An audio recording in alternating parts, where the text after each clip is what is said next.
The new report comes as the international community marks the centennial of the drugs control system. In particular, it highlights the major issues in drug production, trafficking and abuse in different regions. In recent years, the cultivation of drugs in Afghanistan has dominated the document. And this year is no different, with the relationship between security and drugs in that country under the spotlight. This is another major challenge, that illicit production of the opium in Afghanistan in recent years has been so much increased that has caused tremendous difficulties, not only in Afghanistan itself, in the region, as well as, of course, the rest of the world, particularly in Europe.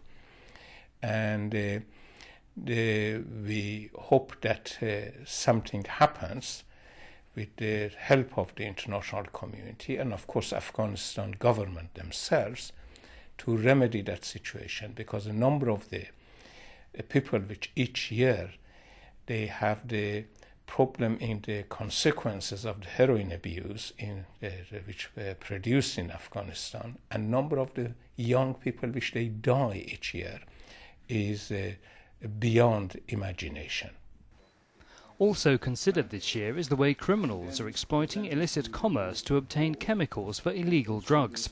The illegal sale of drugs on the internet is also seen as a major and growing problem.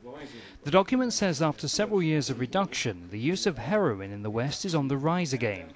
Furthermore, new routes for cocaine trafficking into Europe have been identified, particularly through West Africa. West Africa has become a major transit and stockpile of the cocaine from the Central and Latin America, and those countries, almost all of them, they have been suffering from the drug traffickers, as well as, of course, some of the abuse of cocaine there. Most of the cocaine which comes to Europe now, it is passing through the West African countries.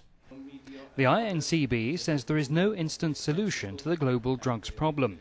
To meet the challenges identified, the report concludes that much more needs to be done in the areas of primary prevention and education.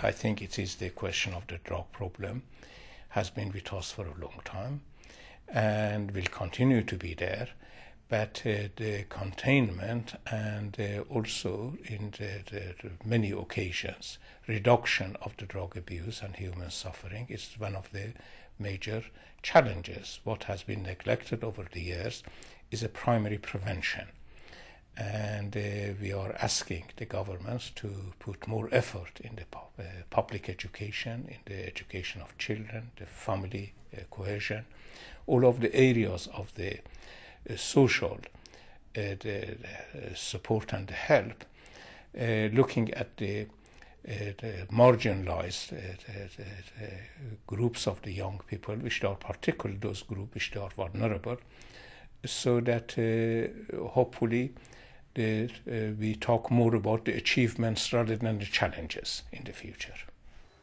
The INCB report urges governments to take collective action to fight drug abuse rather than individual measures which could undermine the whole system.